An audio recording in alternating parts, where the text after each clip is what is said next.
Money is funny stuff, huh? It makes us human beings do funny things. I mean, we invented it. It's just papers, right? Very important papers. It represents all kinds of things. It represents the future. It represents options.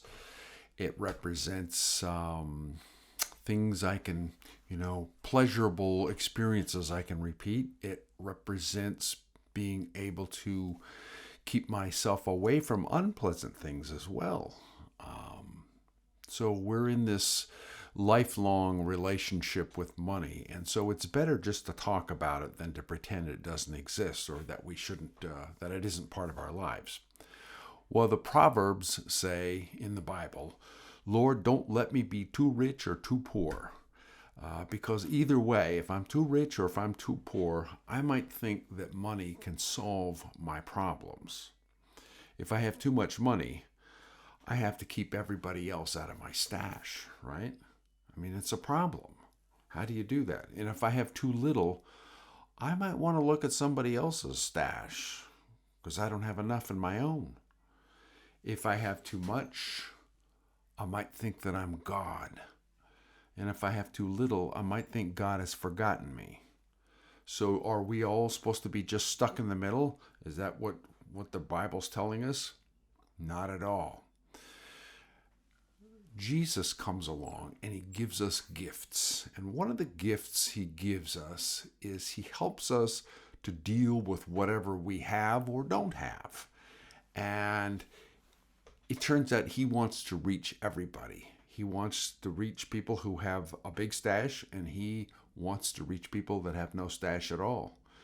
And so he gives some people with the ability to make money, create money, deal with money, and they are able to talk to people who probably wouldn't listen to them otherwise. And then he gives some people to be a gift just to be fine with having no money at all. And they are able, very often, to talk to people who think that no one can relate to their hard place in life until they meet somebody else that's in a difficult place as well and just isn't as bothered by it because the Lord has given them that gift to be okay with where they are in life. And so the Lord Jesus gives us wisdom and he gives us faith. He gives us wisdom to learn and to understand the risk that we might have to take or that he's asking us to take. And then he gives us the faith to take the risks. The faith doesn't mean nearly as much unless we really understand the risk that we're taking. And so we learn and we understand. And we might get to the place where we say, in faith, with wisdom, saying, I know this is crazy. I wouldn't know it was crazy unless I learned and understood, unless I had wisdom. I know this is crazy, but I think I'm supposed to. And that's the faith part. So our relationship with money is all wrapped up in being a human being. It's been that way our whole life. It's not going away.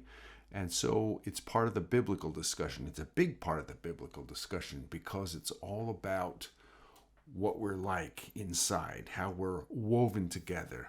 And so join us in this discussion as we move onto the faith side of the story this coming Sunday, 10:30 Sunday morning.